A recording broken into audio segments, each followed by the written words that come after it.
Deputetja e Partisë Demokratike Josefina Topalli në fjalën e saj në Kuvend ku analizoi buxhetin e vitit 2026 deklaroi se qeveria ka parashikuar 700 milion euro të tjera për vitet e ardhshme për mbetjet sepse hodhi 430 milion euro në incenerator që nuk ekzistojnë. Topalli tha se përmes politikës së riciklimit është parashikuar që plehrat të dërgohen në Shkodër, ndërkohë që për këtë qytet nuk ka investime të tjera.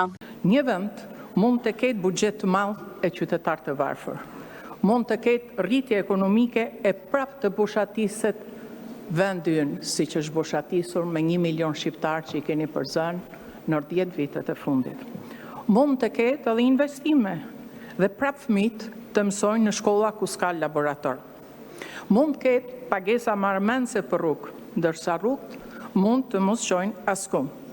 Dhe kjo është realiteti shqiptar, dhe kjo është fakt. Pra buxheti rritet me kurrizjen e qytetarëve. Kjo nuk është ekonomi, kjo është zhvatje e organizuar. Një ekonomi që varet nga disa monopol, disa tendra dhe disa miq të pushtetit nuk është kur ekonomi e shëndetshme. Ky hodhi rreth 430 milion euro në incenerator që nuk ekzistojnë. Investroi në një mashtrim dhe tani kthehet sërish te landfillet ku ka parashikuar 700 milion euro të tjera për vitet e ardhshme. Çfarë është kjo?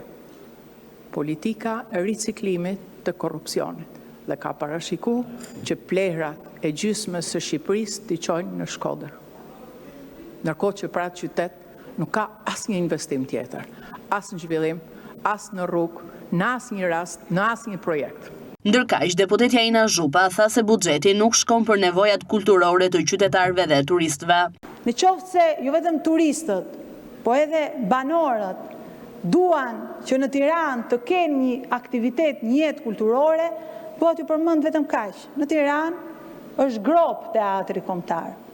Në Tiranë është i mbyllur muzeu kombëtar.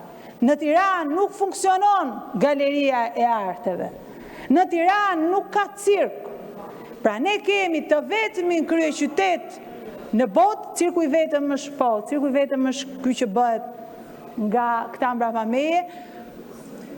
Një vetmi kryeqytet në të gjithë Europën dhe në të gjithë vendet perëndimore që nuk ka institucione të kulturës të hapura, që nuk ka institucione kombëtare të cilat t'i përgjigjen nevojave të qytetarëve apo nevojave të turistëve. Deputeti demokrat Bart Spahia tha se koncesionet në shëndetësi për vitin 2026 janë mbi 40 milion euro të barabarta me shpenzimet kapitale për spitalet në të gjithë vendin. Flisnit për bum ekonomik, po ndërkohë për shëndetësinë në vend që t'i rrisni buxhetin, ja keni zbrit nga 3.1% e prodhimit brendshëm bruto në 2.9% të prodhimit brendshëm bruto. Mashtroni sikur po rritni rroga e pensione, ndërkohë që njerëzit e ndershëm mezi kapin fundin e muajit.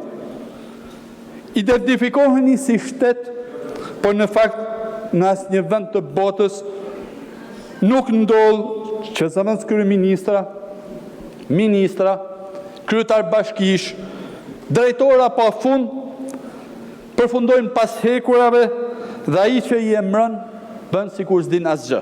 Nuk është buxheti i zhvillimit, për buxheti i zhbalancimeve. Nuk është buxhet për njerëzit, por një buxhet që rrit kontratat korruptive. Edhe deputetja Elda Hoti tha se ky buxhet nuk i përket qytetarëve, por qeverisë.